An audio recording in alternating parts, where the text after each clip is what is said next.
As I've grown into adulthood, my gaming habits have changed in some ways. Look, most of us work long hours to make ends meet.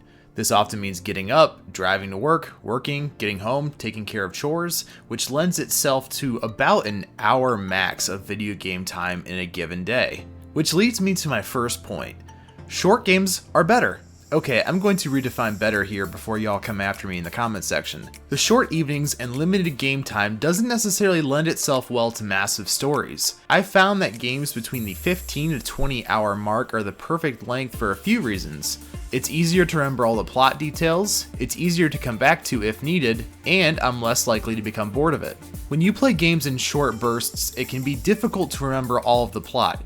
Even though something may have only occurred 10 game hours ago, that could easily be 2 to 3 weeks, or maybe even a month in real life time. Look, I can't remember what I had for breakfast most days. Do you really think I'm going to remember some random plot point from the beginning of a game when I was most likely too tired to pay attention anyway? No. Shorter games also lend themselves better to coming back to after taking an extended break.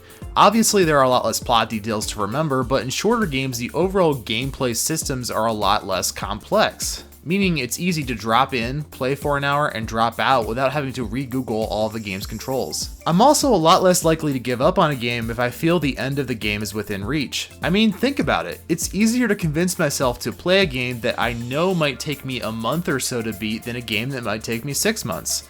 Think of all the stuff that I could have completed and beat in that 6-month time span. I think a very underrated aspect of gaming nowadays is the ability to have fun. And the whole easy point to make here would be, haha, look at this person getting mad over a video game.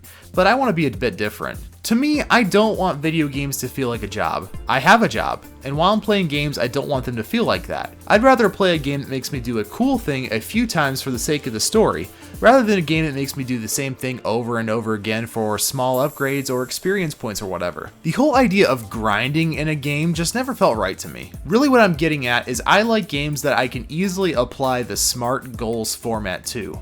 Specific, measurable, achievable, realistic, and timely. Specific, where the goal is I want to finish this game, meaning I tend to stay away from games with no definitive end. An MMO, for example, is something that I'd want to stay away from. Measurable, this one's pretty easy. Lots of games give you a % complete. I can either use that to gauge how much is left, or I can just use when the credits roll. Achievable, this game can be finished without a ton of headache. Realistic, yeah, so I struggle to come up with one for this. This one kind of falls within the same world as achievable. Timely. Again, I tend to like shorter games, something that I can complete within a month or so of very casually playing throughout the week. What I mean to say here is I try to steer away from games that have a ton of padding.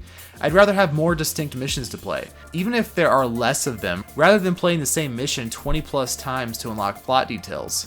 A series that I have had to stay away from because of this is Assassin's Creed, specifically Assassin's Creed Valhalla. I was interested in the title when it released because I was lucky enough to purchase a Series X at retail price when it launched, and it was one of the first games to take advantage of the power of the next generation consoles. But what led me to stay away from this game were reports of it taking tons of hours to complete the main story, and a lot of the time was spent doing filler tasks and not so great side missions. I'm sure there are awesome moments in this game, but I simply don't have the time to spend hours upon hours to get to them when there's other games I can play that offer me cool, similar moments without making me wait a ton of time. So here's something that's a little controversial, and I guarantee I'm going to get some flack for this next point. But if I'm playing video games, I don't want to do a ton of reading. Let me be clear, I have no problem with picking up an extra document as I'm walking through a game and reading it to get some extra context, but that's all it should be. Extra context. I feel it's super lazy when the majority of the game's plot or critical details are explained in letters or documents and aren't given to the player in at least somewhat of a creative way. It's like they said, we didn't want to animate it or make a cutscene for it or turn it into a mission, so let's just write it down instead. If I wanted to read a short story, I'd go do that. I'm a strong believer that the majority of a video game's plot should be delivered through gameplay. Do you know what I hate? Feeling lost and confused. Who wants to boot into a game and be immediately lost? I mean, with some games, that's a part of the experience. Minecraft, any other survival game. But here's the thing. I'm not a huge fan of survival games. I don't like having to worry about resources, managing things like hunger, thirst, or scavenging for pieces or parts. It's just not my cup of tea, and that's okay. But with those, it's still somewhat easy to figure out eventually what you're supposed to be doing, and hey, you at least have pretty environments to keep you entertained along the way. I'm talking about games that immediately drop you into the thick of it without so much as a clue as to what you're supposed to be doing, and immediately throw the most abstract things it has to offer at you as if you just didn't download this game on a whim. So the game I'm thinking of is Scorn. Immediately we're placed into a dull, creepy looking environment without much at all to guide you. But you'll say, well, that's the experience it wants to give you. And I say, that's fine, but I need something to go off of. I'm not going to keep wandering around in this maze for 45 plus minutes without making an inch of progress. The whole time I'm going to be thinking of other games that I could be playing. My next point here is something that I've been seeing a ton of recently. There are certain games out there that are trendy, and they're trendy to make fun of. I'm thinking of all the Fortnites, the Call of Duties, the Maddens. Okay, well, Madden deserves every bit of criticism, but my point is there's nothing inherently wrong with liking these games. For example, I love Call of Duty. I literally buy it year after year and get a ton of enjoyment out of it. Do I hate all the microtransactions? Of course. Do I think it's a little too over the top sometimes? Absolutely. I mean, why are there lasers in World War II, Vanguard? But the core gameplay loop is so much fun to me, and I haven't found a game that could emulate it enough to make me put COD on the shelf. Now here's where the majority of these games get criticism from: microtransactions. Admittedly, to me, these aren't a huge deal. I mean, I'm here to play the game. I don't really care what my character looks like. But outside of that really glaring issue, these games do have their moments, and I certainly can't blame anyone for wanting to play them. And hey, they are very comfortable and familiar games. As I've grown into gaming adulthood, I found myself playing games that are comfortable and super familiar to me.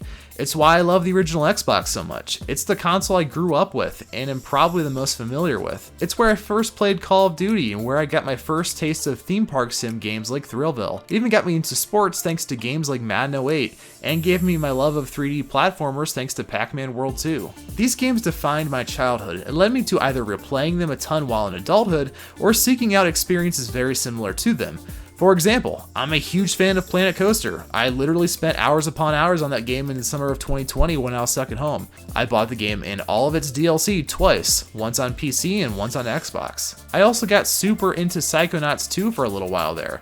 It felt like it was a game that was pulled directly off of my original Xbox. But I noticed something. At a certain point, I was only seeking out games that were familiar to me and not playing or being afraid to get into games that were different from the ones I played growing up. So I challenged myself to play different games, and I beat the Tomb Raider reboot trilogy, the Resistance trilogy. I gave the Dark Picture games a shot and really enjoyed them. I played something that I never thought I'd enjoy in Resident Evil 7, and now I'm a huge fan of the series and have played everything since. What I'm getting at here is it's easy to only play what you're familiar with, but if you never step outside of your comfort zone, you can miss out on some pretty awesome stuff. So here are my takeaways on how to maximize enjoyment as you venture into gaming adulthood. 1. Play games where the SMART goals formula can be implemented. 2.